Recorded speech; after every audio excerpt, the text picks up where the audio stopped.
తాకట్టులో ఉన్న మీ బంగారాన్ని విడిపించి అదే రోజు ఉన్న ఆన్లైన్ రేటుకే మేము కొంటాము. Ganesh gold buyers. మా నంబర్ 9160556916. అంటే ఇప్పుడు రాబోయే కాలంలో కాబోయే ముఖ్యమంత్రి కవిత అంటే జైలుకి వెళ్ళి వచ్చిన రేవంత్ రెడ్డి ముఖ్యమంత్రి అయ్యిండు. అంటే ఆ ముఖ్యమంత్రి జైలుకి వెళ్ళిన వాళ్ళందరూ ముఖ్యమంత్రి అవుతారని చెప్పి అట్లా అనుకుంటున్నారు. తనకి తన ముఖ్యమంత్రి ప్రజలు అనుకోవాలి. జోస్యం చూసే మనం మాట్లాడొద్దండి. ప్రజల నాడిని చూసి మాట్లాడాలి, ప్రజల ఆలోచనలు చూసి మాట్లాడాలి, తర్వాత ప్రజల మనోభావాలు.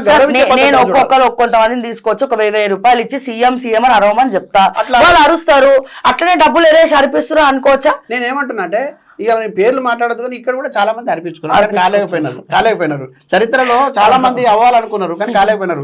ఒక దశలో ఆంధ్రప్రదేశ్ లో పాపం ఒక నాయకుడు చాలా కీలకంగా గట్టిగా ప్రయత్నం చేసి మళ్ళీ కాలేకపోయినట్టు రెండో సందర్భంలో అవకాశం వచ్చింది, మనం చూసినాం. నేను అరవడం ద్వారా లేకపోతే జై కొట్టడం ద్వారా అధికారం వస్తుందని నేను నమ్మనండి.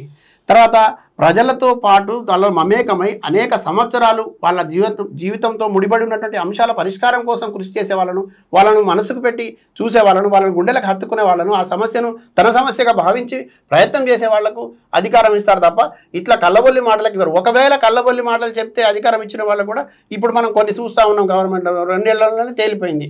ఇటువంటి పరిస్థితులు కూడా వస్తాయి. అధికారం వచ్చినప్పుడు దాన్ని నిలబెట్టుకోవడం కూడా ప్రయత్నం చేయాలి. ప్రజలు ఎంత విశ్వాసంలో తీసుకుంటే ఇవాళ అధికారం వచ్చింది, ప్రజల్ని ఎంత నమ్మించగలిగితే నమ్మినారు ప్రజలు. ఆ నమ్మిన ప్రజలను నట్టేయడం ముంచే ప్రయత్నం చేయకూడదు. ఈ ఉదాహరణలు చాలా ఉన్నాయి మనకు, హిట్లర్ కాలం నుంచి ఇవాటి దాకా ఉన్నాయి. కాబట్టి వాటిని దృష్టిలో పెట్టుకుని వెళ్ళాలి.